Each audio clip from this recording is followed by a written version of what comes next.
नमस्कार दोस्तों, आप सभी का हमारे यूट्यूब चैनल यूबे सलाह एजुटेक पे स्वागत है। देखिए, ये जो बात अभी ये वीडियो है ये काफ़ी इम्पोर्टेंट है और इसलिए इम्पोर्टेंट है क्योंकि NPS OPS NPS OPS OPS NPS ऐसे कर कर के ज़िंदगी बहुत ही आगे जा रही है हमारी लोगों की।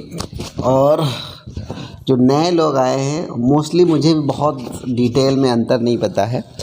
फ़ायदा नुकसान से संबंधित है कि कौन सी बेहतर है। जाहिर सी बात है पुरानी ही बेहतर है, क्योंकि अगर पुरानी अच्छी नहीं होती तो फिर जो पुराने जो सांसद विधायक या फिर मंत्री या फिर उच्च न्यायालय वाले भी शायद कुछ लोग हैं जो लेते हैं, तो जाहिर सी बात वो अच्छी होगी। लेकिन मुझे एग्जैक्टली नहीं पता है, तो पता करने की कोशिश करता हूँ। तो मुझे कहीं से कुछ मिला है और वह मैं आपके साथ शेयर कर रहा हूँ। और देखिए क्या है, 17 साल पहले नेशनल पेंशन स्कीम एनपीएस लागू होने के बाद से ही सरकारी कर्मचारी पुरानी पेंशन व्यवस्था ओपीएस बहाल करने की मुहिम चला रहे हैं। विरोध में लाखों कर्मचारी ने अभी तक एनपीएस नहीं अपनाया है, जिससे भविष्य आर्थिक संकट पैदा हो सकता है। दोनों में नफ़ा नुकसान बताती प्रमोद तिवारी की रिपोर्ट। ये प्रमोद तिवारी जी हैं कोई, और ये बताते हैं क्या फ़ायदा क्या नुकसान है। तो 2004 में बंद हुई थी ये, उसके 4 वालों को तो मिला और फिर 5 वालों से 2005 से किसी को नहीं मिला। फिर हुआ ये कि जिनको मिल रही थी ओल्ड तो उन्होंने तो कुछ किया नहीं रिएक्ट। फिर कर्मचारी कम थे एनपीएस वाले, कुछ लोगों ने कुछ भी नहीं लिया। तो अभी जैसे जैसे कर्मचारी बढ़ रहे हैं वैसे वैसे आंदोलन तेज चल रहा है। चलिए क्या मैटर है इसको हम लोग समझने की कोशिश करते हैं प्रमोद तिवारी सर की जुबानी। निवेश सलाहकार बलवंत जैन का कहना है कि पुरानी पेंशन व्यवस्था ओपीएस सरकारी कर्मचारियों को ज़्यादा भरोसा और सुरक्षा प्रदान करती है। ठीक है, इसमें सरकार की ओर से तय लाभ दिया जाता है। 1 जनवरी 2004 से एनपीएस लागू होने के पहले जब सरकारी कर्मचारी सेवानिवृत्त होता था तो अंतिम वेतन की 50% राशि पेंशन के तौर पर मिलती थी। इस पर कर्मचारी सेवाकाल कोई असर नहीं पड़ता था। इसके अलावा ओपीएस में हर साल महंगाई भत्ते के रूप में बढ़ोतरी के साथ नया वेतन आयोग लागू होने पर भी बड़ा इजाफा होता था। ओपीएस धारक की मौत होने पर उसकी पत्नी या अन्य आश्रित को पेंशन मिलती थी। जीपीएफ के मुकाबले कम फायदेमंद है एनपीएस। ठीक है, केंद्र ने ओपीएस को यह कहते बंद कर दिया कि इससे सरकार के खजाने बहुत बोझ पड़ता है। जाहिर है कि सरकार ने अपना जोखिम कर्मचारियों पर डाल दिया है।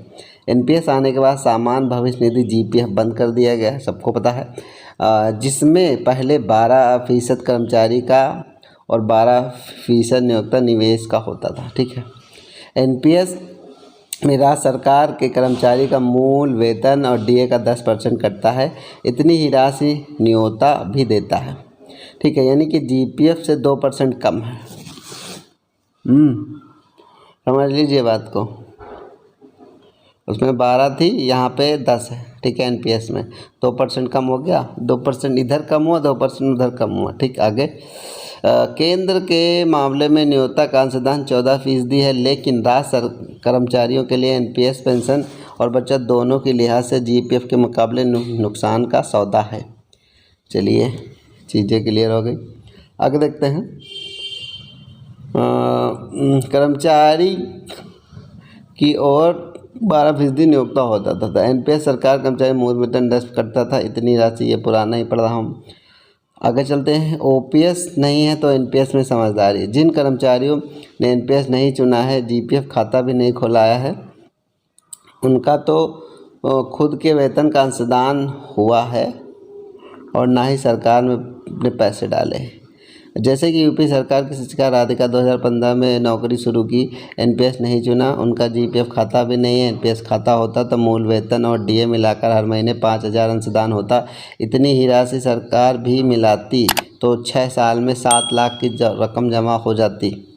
लिहाजा ओपीएस का विकल्प नहीं होने पर एनपीएस अपनाने में ही समझदारी है। ठीक है, चलिए निजी क्षेत्र और निवेश के लिए एनपीएस बेहतर है।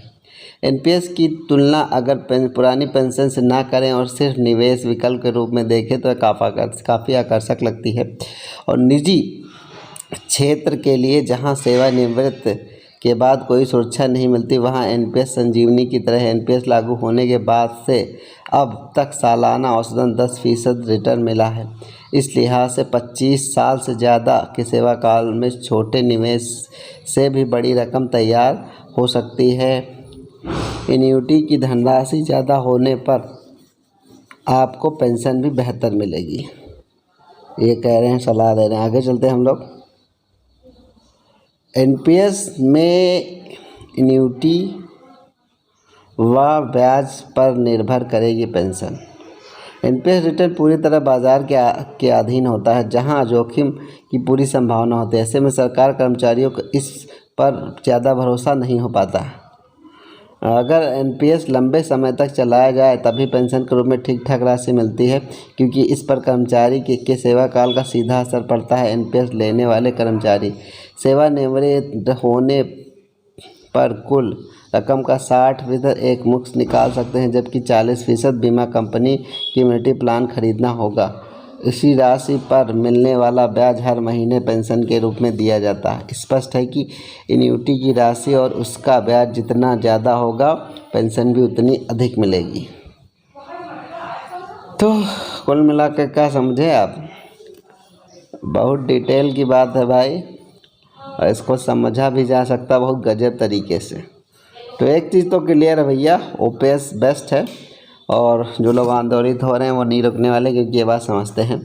अभी जो लास्ट की चीज़ें जो मैं बता रहा हूँ, ये चीज़ें जो है बहुत ही लेवल अलग है। 60% मिलने वाला है जितने आप जमा एक मुश्त, इसके बाद जितनी रकम होगी 40% कंपनी का इम्यूनिटी प्लान खरीदना होगा। हाँ, इसी राशि पर जो है ब्याज हर महीने आपके पेंशन बनने वाली है, ठीक है। और बाज़ार के अधीन होगा, बाज़ार कभी हाई होगा कभी लो होगा, इस चीज़ की गारंटी नहीं है कि कब हाई होगा कब लो होगा, तो रिस्क बहुत ज़्यादा है इसमें। और हमारे हाथ में तो कुछ है नहीं भैया, सरकार ही है, वही कर रही है जो कर रही है। ठीक है दोस्तों, कोशिश की है कि आप, अगर मैं नहीं समझ पाया हूँ तो आप ही समझिए। फिर मिलूँगा एक करोड़, तब तक के लिए नमस्कार।